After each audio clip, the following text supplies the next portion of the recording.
Hallelujah. Ashele no baba indota ngele usanje kakhulu mfowethu Jesu. Amen. We may be seated. Hallelujah. Siyabonga kakhulu ibingelela abafundisi bonke fivefold ministry emkhoneni kaJehova manje ngegama lika Jesu Kristu. Amen. Hallelujah. Glory to Jesus. Ake sishayele nabafundisi izandla ubaba Ntombi nensizwa sishaye izandla egameni lomfowethu Jesu. Hallelujah. Sibingelele basemakhaya siyathanda nonke. Hallelujah. Glory to Jesus. Gafushani nje. Hallelujah. Yeah, gafushani nje. I'm not going to be long.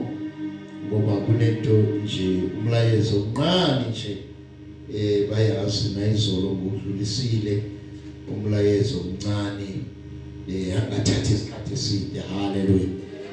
Umfundisi umnisi uyazi naye vele ngathi nje kancane lapho bese ngihlala phansi. Hallelujah. Namhlanje ngizothi kancane nje bese ngihlala phansi ngaphansi kwesihloko sona se House of Faith esithi ake sihambe ngalawo mandla ase Calvary bazalwane. Hallelujah. Let us walk with the power of Calvary. Hallelujah. Hallelujah. Amandla ase Calvary, they are enough bazalwane. They are enough to sustain us from the first day God knew us. Hallelujah. I knew you before you were conceived. Hallelujah. So now this power is enough. Hallelujah. It sustained us in the beginning. Hallelujah. Hallelujah. La incwadi kaJohn chapter 1 ichaza khona ukuthi wayekhona ekuqaleni ulizwi. Hallelujah. Lo lizwi wayephethe mina nawe sasikuye. Amen khona. Ulizwi mina nawe sasikuye. Ngoba liphinde lithi mayiqhubeka lithi konke kwavela naye. Liphinde lithi konke kwadala naye okukhona. Hallelujah. So ngaleso sikhathi, hallelujah, lawo mandla bekasekaqalile ukusebenza empilweni yakho. Usho nje uthi ngikwaze usesebuhlwili ngoba uyazi ukuthi indaba yakhe uyithathelaphi. Hallelujah. Glory to Jesus. Glory to Jesus. Bazalwane sihamba inhlupheko zikhona ziningi kodwa that power of Calvary is enough to bring a better life, to bring peace. Hallelujah. To bring peace in our life. Because in each and every storms as a believer ohlangabezana nazo kumele ukwazi ukuphila ngokuthula ngaphakathi kwaleso simo. Hallelujah. Kumele wenze njani? Ukwazi ukuphila ngokuthula. Glory to Jesus. Glory to Jesus. Isihloko sanamhlanje ngizokhulumela phezukwaso isihloko esincane nje esithi inkazimulo kaJehova ingeyabalungileyo. Hallelujah. Inkazimulo yakaJehova yenze njani? Ingeyabalungileyo. Hallelujah. Hallelujah. Glory to Jesus. Amen ukhona ebandleni. Ake siyeni incwadini yethu namhlanje. Ziningi incwadi. Siza moyo engcwele. Sisize moyo engcwele. Amahubo sizo incwadini.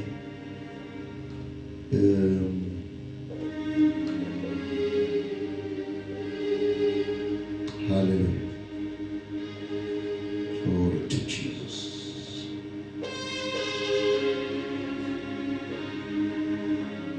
Amahubo 19 verse 1. Amahubo 90 verse 1. Yeah. Sizokhulumela endabeni phezulu esihloko kwangathi ngizofundisa ngiyafisa kwangathi amavesi la ngendlela amaningi ngakhona kwangathi ngihamba kabuthaka bazalwane. Hallelujah. Hallelujah. Kulesihloko esithi inkazimulo kaNkulunkulu ngeyabalungileyo. Hallelujah. Ngeyabanze njani abalungileyo.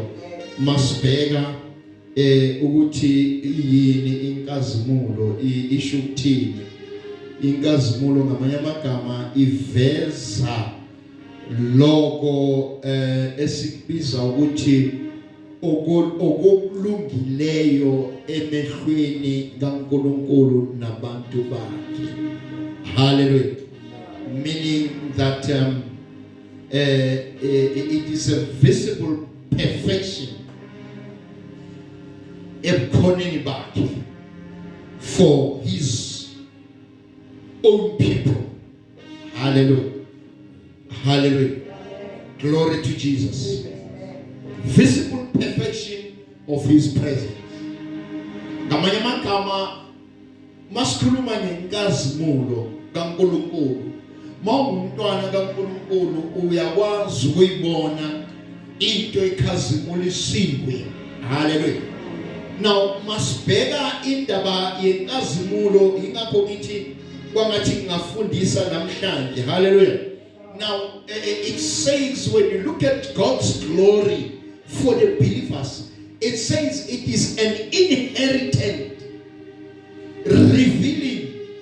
Now yesterday it was this glory was revealing the visible perfection of God's glory for a believer's life towards eternity. Hallelujah.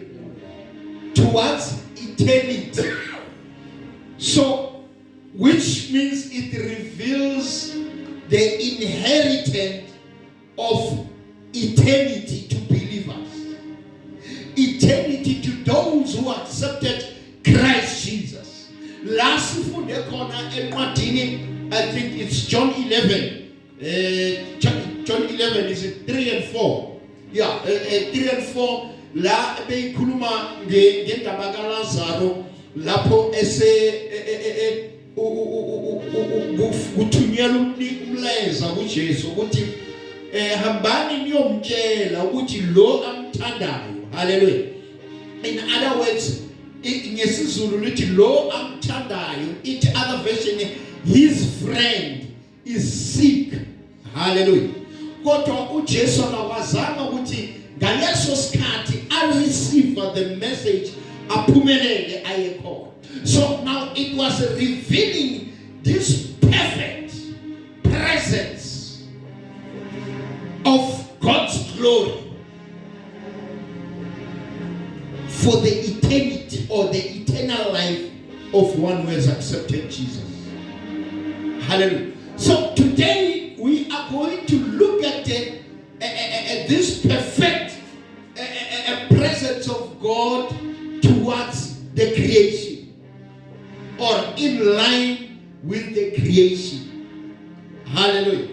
Kumele sikwazi ukuyibona inkazimulo kaNkulunkulu. Hallelujah. Sikwazi ukuyibona endalweni inkazimulo kaNkulunkulu. Sikwazi ukuyibona inkazimulo kaNkulunkulu ezimeni esibhekana nazo. Hallelujah. Hallelujah. Because thina sila lithi iBhayibheli sila ukuzokhazimulisa yena qobo la. Uthi uJesu ngiye ukuzokhazimulisa ubaba ezulwini. Hallelujah. So now he is seated on the right hand side of the Father. Now who must glorify God? In other words, abobani that had to take that responsibility of glorifying God. It's all the believers, because glory belongs to us as believers. Now we are going to concentrate on the creation now, to say creation, how God is glorified. Hallelujah. Through mankind. I just found in Psalm 19 verse 1. Hallelujah. Amazulu ayalanda ngenkazimulo kaJehova. Nomkhathi ushumayela umsebenzi wezandla zakhe. Amazulu ayenzani? Ayalanda ngenkazimulo kaJehova. Yeah. Nomkhathi ushumayela umsebenzi wezandla zakhe. Nomkhathi wenze njani? Ushumayela umsebenzi wani wezandla zakhe. Mfundisi Mtsegeti, in other version, in your version, Psalm 19 verse 1. yes. It does. The heavens declare the glory of God. Heavens declares the glory of God. Now we are talking about the creation. Hallelujah. La aveza inkazimulo noma lokhu uNkulunkulu akudalile kubonakalisa inkazimulo yakhe. Hallelujah. Uthi uJesu makabhekene nendaba kaLazaro uthi, yes, I have to say before this tomb and pray and give thanks to the Father. Hallelujah. Because now, so that people may believe that I am not a self-centered person, or I am not here by my own mission, but there is someone who sent me, so that they may believe ukuthi ngithunywe nguye. So ngamanye amagama konke engizokwenza, it must glorify God himself. Hallelujah. Hallelujah. Glorify himself. So now, little Bible, Amazulu, heavens, Amazulu, I declare. Can you read it? Carry on. And the firmament shows his handiwork. Hallelujah. Hallelujah. Kamanya makama. Idalo. Ibuya iyadalo nguNkulunkulu. Mayidalo nguNkulunkulu ngamanye amagama konke okubonakalisayo, it must bring glory back to God, because there's no man can do it except God himself. Hallelujah. Hallelujah. So there's power in God's glory for believers. In other words, when as believers we are facing challenges, we have to draw closer to him so that we can see how powerful God's glory is for us. In other words, how can we see God in the midst of storms? How can we see God in those troubles? Hallelujah. Little Bible in the book of Exodus, little Bible almost said the time, I think it's 27, Exodus 27. Little Bible, Mount Sinai. The Bible says now we are the glory of God in creation. Little a dazzling light that shone before the Israelites. God to little Bible in nature of la Israel ebhekile ngamanye amagama inkazimulo kaNkulunkulu iyehlele ebantwini. Inkazimulo uNkulunkulu aveza inkazimulo yakhe. Lithi they stayed there for the whole week. Hallelujah. And after that the Bible says and Moses went up. Hallelujah. So ngamanye amagama uNkulunkulu uyaziveza ebantwini. Hallelujah. Ukuthi ngenkazimulo mina ngikhazimuliswa ngani, ngikhazimuliswa through Christ, for you to see, for you to believe that I am God. Hallelujah. So nature came into the space. By that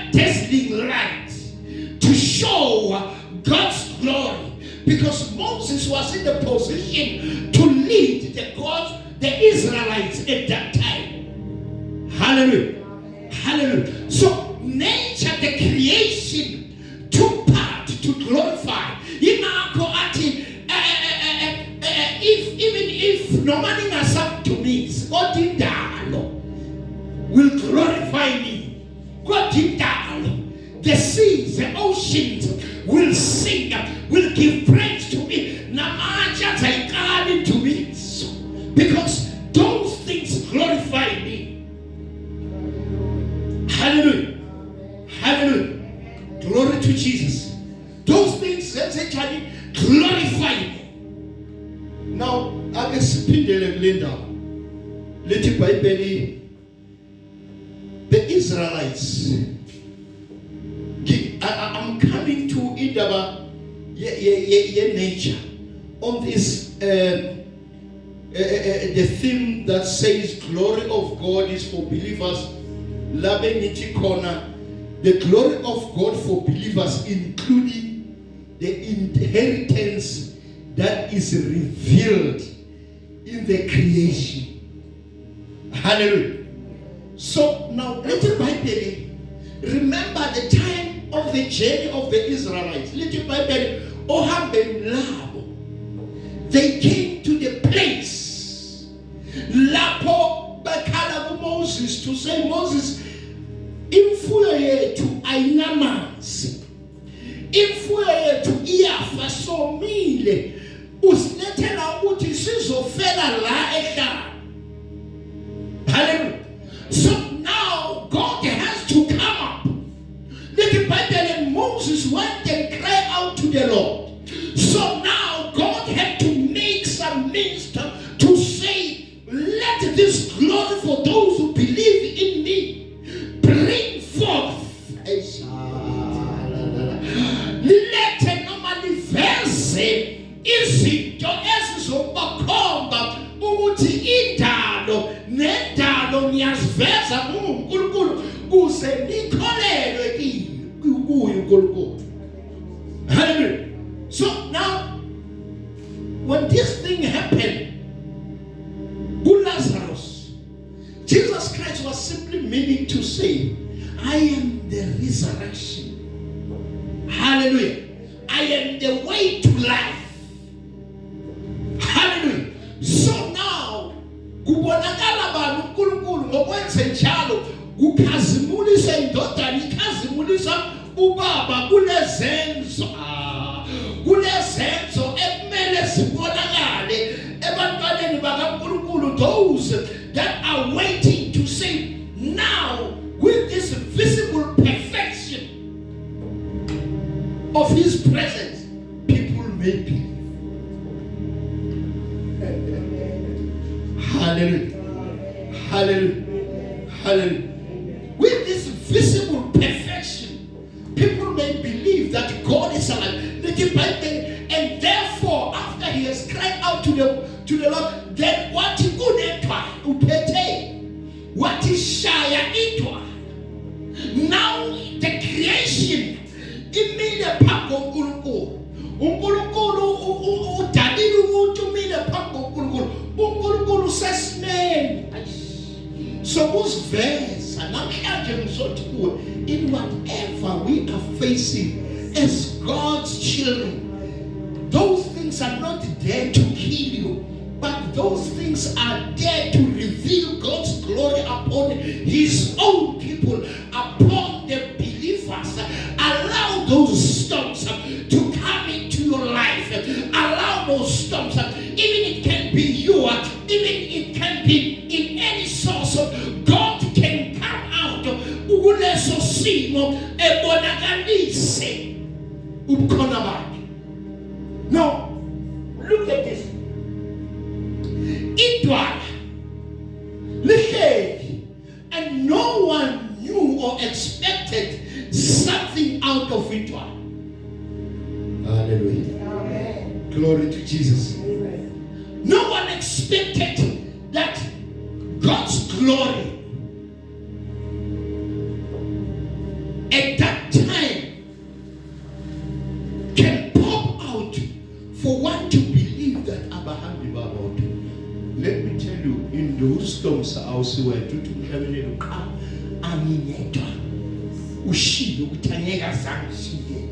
So in those stops uNkulunkulu uyakwazi ukuziveza, uyakwazi ukuveza inkazimulo yakhe ngoba inkazimulo yakhe yalaba abamkhethile.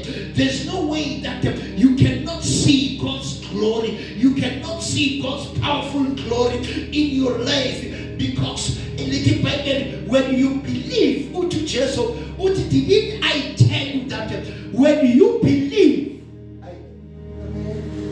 hallelujah, hallelujah, you will see God's glory. You cannot see God's glory out of faith in Him.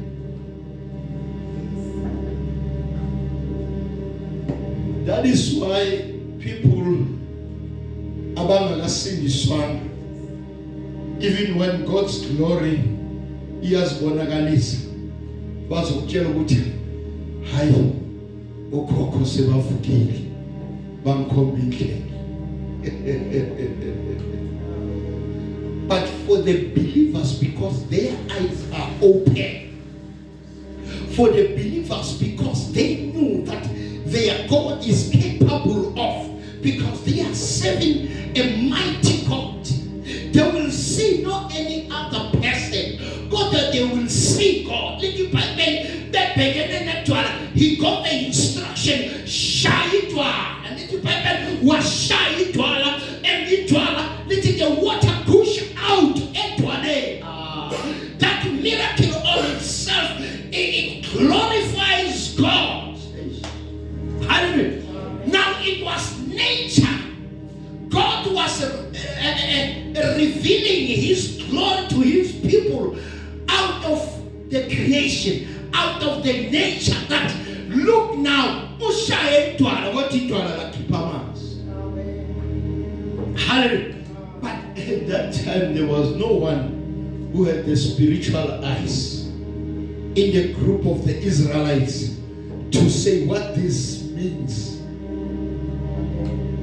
He was revealing indaba yaseKalvari. Yingakho ngithi ngalamandla aseKalvari kungenzeka izinto usesesedeni nokubona ngeso likamoya noma ngeso ngeso likamoya ezimene obhekene nazo, kodwa cela uNkulunkulu, because if Israelites open, ask God for the spiritual eyes to say how this happened,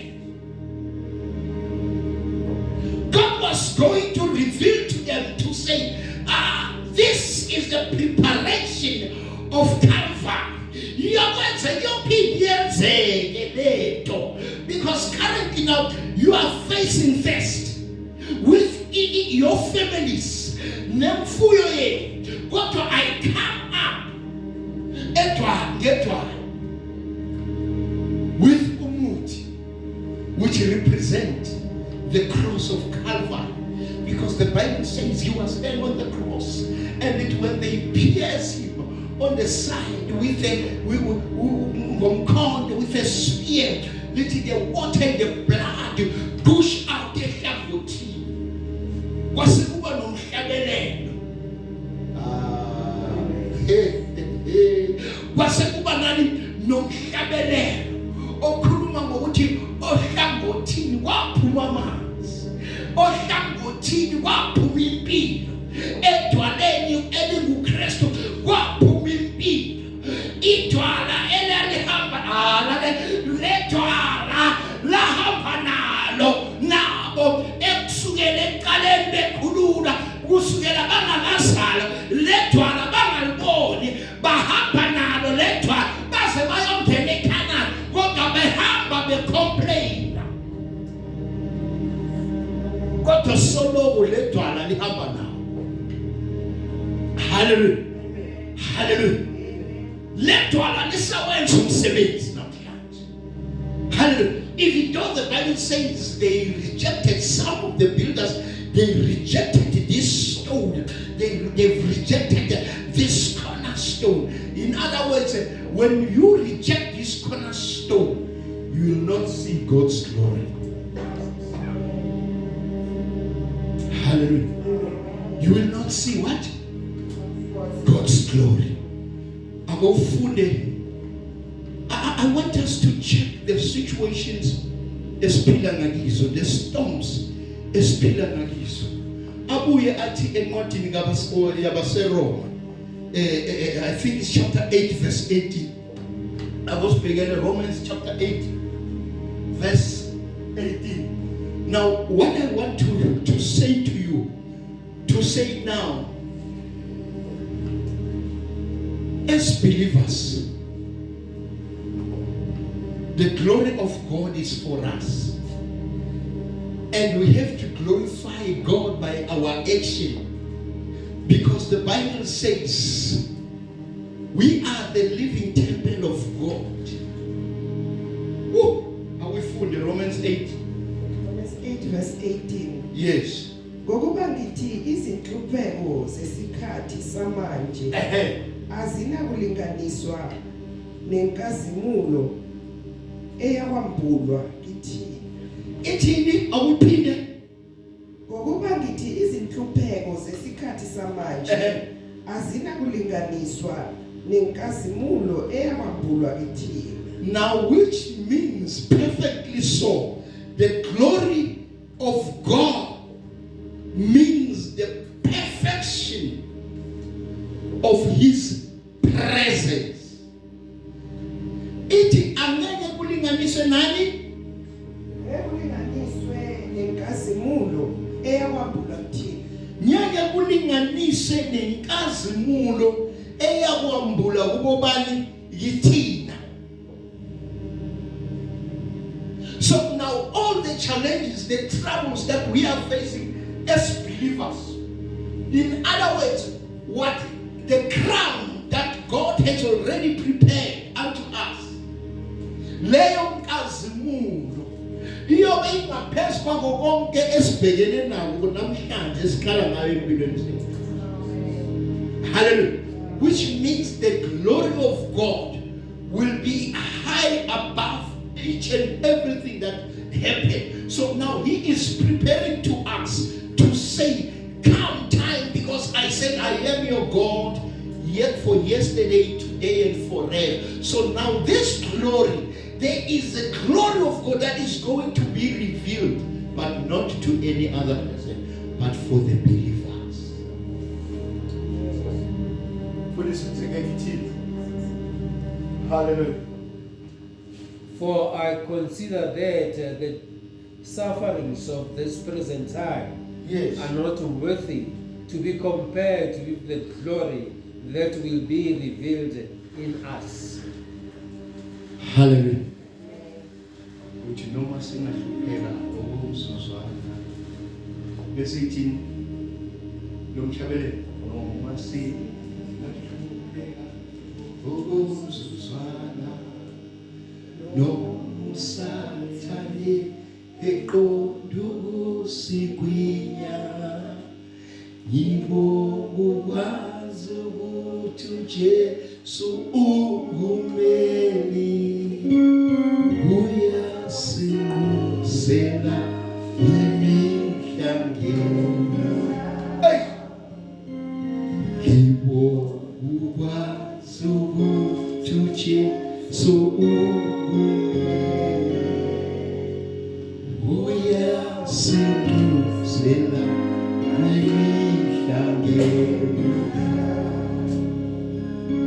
Oh, hallelujah. So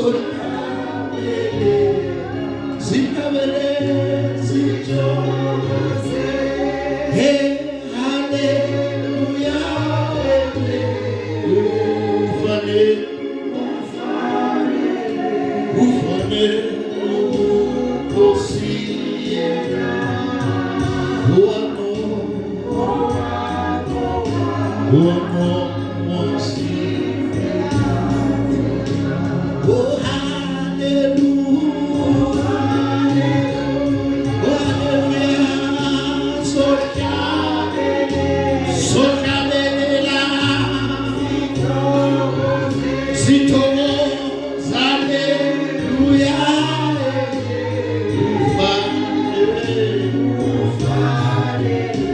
Ufane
Baba, siyabonga uNkulunkulu namandla, siyabonga uNkulunkulu ophilayo, sekuzwile namhlanje uNkulunkulu namandla.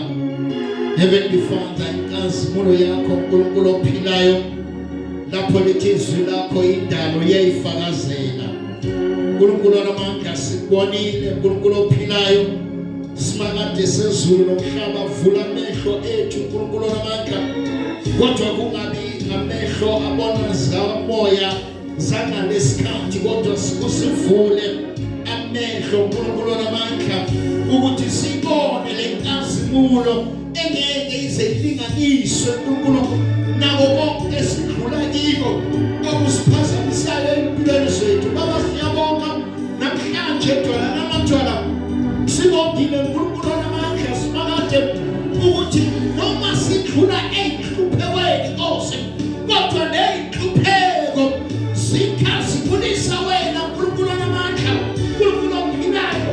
Akekho omunye ngaphandle kwethu ekumele adlule kuze kukhazimulise wena. Baba, siyabonga namhlanje, siyabonga thona namadwala, siyabonga sonini nanini uNkulunkulu namandla, simakade sezulu nomhlaba lapho uvezile inkazimulo yakho through your creation. Heavenly Father, we thank you tonight. Thank you because uvezile wazamula empilweni yethu ngemihla hlala njalo uNkulunkulu namandla. Heavenly Father, each and everything that we touch, that we believe in through Christ Jesus, let it glorify you, O Lord, glorify the Son in the name of Jesus. Father, we thank you, Lord, O God Almighty, that your glory, the glory is for the believers. Heavenly Father, it's for us who believe in Christ in the name of Jesus. In other words, O Lord of God, there's no way that we can call upon your name in storms, in times of trouble. You will not reveal your perfect presence, your perfect visibility through your glory. Thank you, Father. Thank you, Son. Tonight we come back to you to say, Mananjalo, Kulukulu Enkazimulo yonke, Kulukulu Pilayo, Smagate Sezulu Kaba, Sikona Sinje Ose. As we strive for perfection, O Lord, let your glory be reflected unto us in the mighty name of Jesus Christ. As Moses, njengokusho izwi lakho lithi iBhayibheli ekwehleni kwakhe entabeni Mose inkazimulo yakho yayihleli phezu kwakhe. Lithi iBhayibheli they couldn't even look at Moses because, O Lord, O God Almighty, kwakuhleli Mose eyakho inkazimulo, kwakuhleli Nkosi inkazimulo engezwana nezandla zomuntu Nkosi, kodwa kwakuhleli Nkosi eyakho inkazimulo. Nakithi njalo Nkosi, as we are striving for perfection, O Lord, O God Almighty, Nkulunkulu wamandla, silungisise Nkulunkulu ophilayo, so that the other nations, other people may see your glory upon us in the name of Jesus. Father, we pray, O Lord, ukuthi nanoma besibheka siyazi Nkosi ukuthi babone inkazimulo mazulu, babona ukuthi nangempela kusenziwe ngomfanekiso of the invisible God, as you said in your word. Father, we thank you. Father, we praise you. Father, we worship you, honor you in the mighty name of Jesus. In Jesus' name, ibandla lika Jehova lithi amen. Ake shayele uNkulunkulu izandla, siyabonga kakhulu.